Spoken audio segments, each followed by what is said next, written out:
Thank you very much. The first question is how we prevent this from happening in future.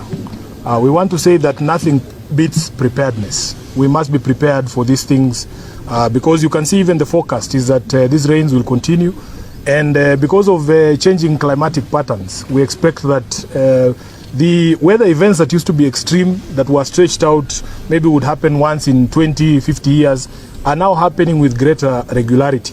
So as the management of the city, and not just Nairobi, all across the country, there has to be now factored in the fact of climate change and unusual weather patterns and unusual rains, so that you prepare the people for such events. Number two, in terms of settlements along the riparian areas, the people of Nairobi are very cooperative. In fact, nobody wants to stay in the way or in a place that is dangerous to them. They are pushed mostly by the poverty levels and the economic situation that our people find themselves in. So there has been great cooperation. Initially, we were told that the riparian area would be cleared up to 15 meters of the high water line. But unfortunately, we have seen demolitions that are being carried out up to 30, 35 meters from the high water line.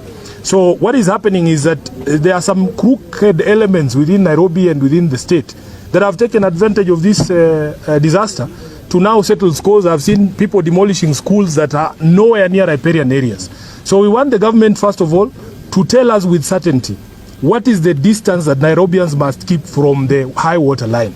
Is it 15? Is it 30? Is it 35? So that people do not, crooked elements do not take advantage of that. And we want to condemn in the strongest terms possible all of those who are taking advantage of this to essentially perpetuate a land grab in Nairobi.